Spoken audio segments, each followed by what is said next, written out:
నమస్కారం అండి. మరి రామకృష్ణ కథలు చెప్పుకుంటున్నాం కదా, తెనాలి రామకృష్ణ గారి గురించి. ఆ కథలో ఒక కథ మొల్ల గురించి కొన్ని ఘట్టాలు చెప్తున్నానండి. వారి కాలంలో మొల్ల అనే ఆమె ఉంది. ఆమె కుమ్మరి కులంలో పుట్టింది, కానీ చాలా మంచి కవిత్వం రాసేది. చిన్నప్పటి నుంచి కూడా ఆమె విద్యాభ్యాసం చేసుకునేది. ఆమె భర్త పోయిన తర్వాత వాళ్ళ కులంలో రెండో పెళ్లి చేసుకోవడం అనే ఆచారం లేదు. మళ్ళీ పెళ్లి చేసుకోలేదు. ఆమె వారాజ్యుల దగ్గర విద్య నేర్చుకుంటుంది. కొంతకాలం అలా గడిచింది. అయితే శైవారాజ్యుల వారు కొంతకాలం గడిచాక చనిపోయారనమాట. చనిపోతే ఆయనకి బోళంత ఆస్తుంది. ఆ ఆస్తి అంతా కూడాని ఆయనకు ఎవరూ వారసులు లేకపోవడం వల్ల అదంతా కూడా మొలకి తనంతా ఆస్తినంతా ఆవిడకి మొత్తం అంతా అప్పగించేశారనమాట. ఎప్పుడైనా చూడండి, ఎవరికైనా వారసులు లేకపోతే ఆ ఆస్తి అంతా ఏం చేస్తారంటే అక్కడ చూసుకునే ట్రస్టులకు కానీ లేకపోతే ఎవరో ఒకరికి ఏ ఆశ్రమానికో వాటికో రాసేస్తారు. అలాగా మొల్లకి మొత్తం ఆస్తి అంతా వాళ్ళు ఇచ్చేసారనమాట. వల్ల చాలా చక్కని కవిత్వం చెప్తూ ఉండేది. చాలా మంచి ప్రతిభ ఉందన్నమాట. అందుకే అంచేత పద్యాలన్నీ కూడా అల్లి ఆమెకి కొన్నాళ్ళు ఆమెకి భర్త లేడు, ఆదాయం లేదు. ఇలా లేకపోవడం వల్ల ఆవిడ ఏం చేసింది, ఆవిడ రాసిన వాటిని పద్యాలని అమ్ముకుంటూ జీవిస్తుండేదన్నమాట. కానీ ఇప్పుడు గురువుగారు రాస్తూ వచ్చింది కదా, అందువల్ల అమ్ముకోవాల్సిన అవసరం లేదు. ఎవరిని ఆశ్రయించకుండానే ఆ డబ్బుని, తన దగ్గరున్న డబ్బుని జాగ్రత్తగా ఖర్చు పెట్టుకుంటూ ఉన్నంతలోనే దాన ధర్మాలు చేస్తూ కాలక్షేపం చేసేస్తుంది.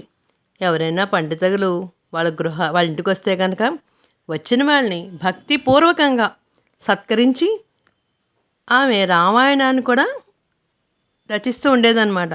సత్కరిస్తూ ఉండేది, రామాయణం రాస్తూ ఉండేది.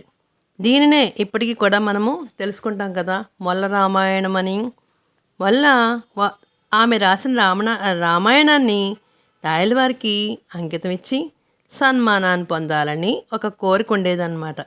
ఏం చేతంటే తాను రచించినటువంటి రామాయణం తీసుకెళ్ళి రాజుగారిని దర్శించి ఆయనకి అంకితం రాయలు ఇవ్వాలని చెప్పేసి రాయల గారి రాజ్యానికి వచ్చింది. చివరికి ఎలాగైతే రాయలవారిని దర్శించుకుంది, తను రామాయణాన్ని రాశానని దాన్ని మీకే అంకితం ఇస్తానని అంది. రాయలవారు ఒప్పుకున్నారు. ఆమె రాసిన రామాయణాన్ని వినటానికి ఒకరోజు నియమించుకున్నారు ఆవిడ్ని. జనం అందరూ వచ్చారు. కానీ వాళ్ళలో ఒక ప్రశ్న ఏమిటంటే, కుమ్మరి జాతి స్త్రీ రామాయణం రాసిందంట. ఈరోజు మన ఆస్థానంలో రాయలవారికి అంకితం ఇస్తుందంట. స్త్రీ రామాయణం రాయటం ఏమిటి అని చాలామంది ఆశ్చర్యంగా ఉన్నారు. జాతి ఏదైతే ఏమిటి, విద్య ఉంటే జాతి వివక్ష ఏమిటి అని చెప్పుకున్నారు. ప్రతి ఒక్కళ్ళ జనాల్లో రకరకాల ప్రశ్నలు జవాబులు. కుమ్మరామే కథ రాయడం ఏమిటి, అందులో రామాయణం రాయడం ఏమిటి అనే ప్రశ్నలు వేసేసుకున్నారు అందరూ కూడా. ఆ రోజు సమయం మించిపోకుండా రాయలు వారు కవులతో పౌరులతో సభను అలంకరించారు. ప్రత్యేకంగా వేసినట్టు ఆసనంలో మొల్లకి మిగతా వాళ్ళకి మామూలు ఆసనాలు వేసి కూర్చోమన్నారు. అంటే మనము మన ఇంటికి ఎవరిన వస్తే ఏం చేస్తామండి, రండి కూర్చోమండా అని కుర్చీలు వేసి కూర్చోబెడతాం కదా, అలాగే మొల్లకు కూడా ఒక ఆసనం వేశారు. అప్పుడు రామలింగ కవి లేచి, ప్రభు నాదొక చిన్న విన్నపం అన్నాడు. రాయలవారు అన్నారు, ఏమిటది అని అడిగాడు. అప్పుడు రామలింగ కవి అన్నాడు, నేను ఒక మంచి గ్రంథాన్ని రాశాను, దాన్ని మీకు అంకితం ఇద్దామని తెచ్చాను. మీరు ఇప్పుడే ఈ గ్రంథాన్ని, నేను ఇచ్చిన గ్రంథాన్ని మీరు అంకితం తీసుకోవాలి అన్నాడు. అప్పుడు రాయలవారు అన్నారు, ఆగవయ్యా ఆగు, రామాయణం చదవడం పూర్తయిన తర్వాత ఏ కావ్యానన్నా చదవచ్చు కదా అన్నారు. అందులోని మొల్ల రామాయణం విందాం అని అనుకున్నాం కదా, అది అయిన తర్వాత తీసుకుంటానులే అన్నారు రాయలవారు.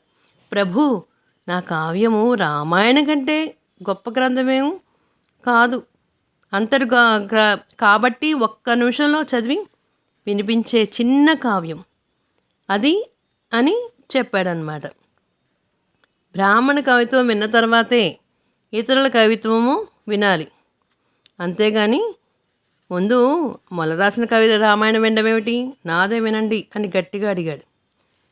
రామలింగడు అలా అనేసరికి రాయలవారు అన్నారు, సరే అయితే నీ కావ్యమే మొదట చెప్పు అన్నారు. అప్పుడు రామలింగ కవి అంటున్నాడు, ఈ విధంగా చదువుతున్నాడు అనమాట. ముందుగా వ్యాసుని రచయింతు చిత్తగింపు అని చదువుతుండగా అక్కడి నుంచి మళ్ళా లేచి వెళ్ళిపోయింది. రాయలు వారు రామలింగ కవికి రోజుకు 100 తప్పులు క్షమాపణ చేసేటువంటి వరం ఇచ్చాడు కదా, అందుకని రామలింగడిని రాయలవారు ఏమీ అనలేరన్నమాట. మళ్ళా తన రచనని అంకితం ఇద్దామనుకున్నా కూడా ఈ రామలింగ కవి వల్ల సభలో తనకి గౌరవం దొరకలేదని తనకి ఏం చేయాలా అని చెప్పేసి మళ్ళీ బయటకు వచ్చేసింది. రామాయణం రాయలవారికి అంకితం ఇవ్వలేదు, మానేసింది. ఎందుకు రాయలవారికి ఇవ్వడం ఏమిటి, చక్కగా ఆ శ్రీరామచంద్రుడికే ఇస్తాను అని చెప్పి స్వామికి అంకితం ఇచ్చేసిందనమాట. శ్రీరామచంద్ర ప్రభువుకి అంకితం ఇచ్చింది. రామాయణం అంటే రాముడి గురించేగా రాసిందంతా, ఆయనకే అంకితం అని ఇచ్చిందనమాట. రాయలవారు సంగతి తెలుసుకున్నారు. నాకు ఇవ్వడం కంటే రామాయణం భగవంతుడైన శ్రీరామచంద్రుడికే అంకితం ఇవ్వడం నాకు ఎంతో సంతోషంగా ఉంది అన్నారు. నీ వంటి మంత్రి వల్ల మా నగరంలో ఉండవలసిందే కానీ నీకు కావాల్సిన వసతులు సమకూరుస్తానని మొల్లకి కబురు చెప్పాడు. నువ్వు ఇక్కడే ఉండు, నీకు అన్నీ కావాల్సిన చేస్తానన్నాడు. ఆమెకి చక్కగా ఉండడానికి వసతి ఏర్పాటు చేశారు. ఆమె రాజ్యంలోనే కాపురం ఉండేటట్టు చేసేశాడు. మొల్ల ఆమె కూడా మంత్రి పద్ధతిలో ఉంటూ గర్వం అనేది కూడా కొంచెం కూడా చూపించలేదు. కులాచారం ప్రకారం నడుచుకుంటూ ఉండేది, కానీ కొంచెం కూడా గర్వం లేదు ఆమెకి. తనకు కావాల్సినటువంటి గృహ అవసరాలు కాకుండా తానే సొంతంగా స్వయంగా కావాల్సిన వస్తువులు బజారుకి వెళ్ళి తెచ్చుకునేది. గుణంలో కానీ సంపదలో కానీ మొల్లకు సరిపడా యువతులు ఎవ్వరూ లేరు. ఆమె తన కులంనందే కాకుండా ఇతర కులంలో కూడా వేరే ఎవరు ఉండరంటూ చెప్పుకునేవారనమాట. ఆమె అంత మంచి అమ్మాయి. మొల్లొక రోజు సంతకు వెళ్ళి గొలుసులతో కట్టుబడిన కుక్కని ఒక చేతితో పట్టుకుని రెండో చేతిలో కోడి పెట్టిన ఒక దాన్ని తీసుకుని ఇంటికి తిరిగి వస్తుంది. అప్పుడు రామలింగ కవి హాస్యంతో చూస్తాడు కదా. అప్పుడు రామలింగ కవి ఏమన్నాడంటే ఆమెను చూసి ఆమెను అవమానపరచాలని ఆమె దగ్గరికి వెళ్ళి, మళ్ళా రూపాయి ఇస్తా పెట్టనిస్తావా, మోహరి ఇస్తా కుక్కరిస్తావా అని అడిగాడు. అందుకు మళ్ళా రామలింగ నీవేమిచ్చినా నేనేమి నమ్మను నీ మాటలు అని ఆమె జవాబు ఇచ్చేసింది. రామలింగ కవి సిగ్గుపడిపోయి ఆ రోజు నుండి ఆమెని తల్లితో సమానంగా భావించాడు. ఆమెను ఏమీ అనకుండా చాలా గౌరవించాడు. మళ్ళీ కూడా రామలింగ కవిని పితృభావంతో గౌరవంగా చూసుకుంటూ వచ్చిందన్నమాట. మరొక చిన్న సంఘటన, పెద్దన్న గారికి పరాభవం. శ్రీకృష్ణదేవరాయలు ఎందరో మహాకవుల్ని పోషిస్తున్నారు, అనేక మందికి సత్కారాలు ఇస్తున్నారు. శ్రీకృష్ణదేవరాయలు ఎంతోమందో కవులకి చక్కగా వాళ్ళ సాహిత్యాన్ని విని వాళ్ళందరికీ కూడా ఎంతో వాళ్ళ పోషణలో అన్ని రకాలుగా వారికి కావ్యాలకి అన్నిటికీ కూడా ఆయన ఎంతో ఆదరణ కలిగించి వారికి సరైన బహుమతులు ఇస్తూ ఉండేవారన్నమాట. రోజు ఏమైందంటే రాయలవారు నిండు సభలో ఉండగా ఒక బంగారు పళ్ళెంలో గండపెండారాన్ని ఉంచి సభా మధ్యలో పెట్టి, ఆంధ్ర గ్రీణమాన భాషల సమానంగా కవిత్వం చెప్పగలవారు ఈ గండపెండేరాన్ని ధరించడానికి అర్హులు అన్నారు. ఎవరికి వారే, మాకు సామర్థ్యం ఉందా ఏమిటి అని వాళ్ళు అనుకుంటున్నారు. ఇదేదో పరీక్ష కాదు కదా అని కొందరు అనుకున్నారు. రాయలవారిని మెప్పించడం అంటే మాటలా అని కొందరు అనుకున్నారు. ఇంకెవరు ధైర్యం చేయలేక అలా ఊరుకున్నారు. నిజానికి రామకృష్ణుడు ఆనాడు ఎక్కడికో వెళ్ళాడు, అక్కడ లేడు. సంస్కృతాంధ్రాల్లో అసమాన ధీరుడని తనంతటి వాడు రామకృష్ణుడే అన్న సంగతి అల్లసాని పెద్దన గారికి తెలుసు. రాయల సన్నిధిని రామకృష్ణుడికి ప్రవేశం కల్పించాడు. అటువంటి అలసాని వారు రామకృష్ణుడు లేని వేళ ఇంత చక్క బంగారం లాంటి అవకాశాన్ని వదులుతారా? పెద్దన వంటి కవులు తమ ఆస్థానంలో తప్ప ఇంకెక్కడా లేరన్న సంగతి రాయలవారికి తెలియని విషయం కాదు అని అర్థం వచ్చేలాగా 50 పదాల ఉత్పలమాలికని ఆసువుగా చెప్పేసరికి రాయలవారు చాలా పడిపోయి పెద్దన్న కాలికి గండ పేరండాన్ని తొడికేశారు. కవులందరూ పెద్దగా అప్పటి నుంచి కూడా పెద్దరిగా వహిస్తూ పెద్దన్న గారు కొలుల్లో వచ్చినప్పుడల్లా మహాగర్వంతో పండితులంతా వినేలాగా గండ పేరండాన్ని సవ్వడి శబ్దం చేస్తూ రామకృష్ణకు ఇది మరీ చిరాకు అనిపించింది. ఏదో నాడు పెద్దనకు బుద్ధి చెప్పాలని అనుకున్నారు. ఒకనాడు రాయలవారు కవితాగోష్ఠి జరుపుతుండగా అష్టదిగ్గజాల వైపే చూస్తూ ఒక పద్యాన్ని చెప్పారు. అసంపూర్తిగా ఊరుకున్నారు. అలసాని పెద్దలు లేచి దాన్ని పూర్తి చేయడానికి భారం తనపైనే వేసుకున్నట్టుగా ఇలా పూర్తి చేశాడు.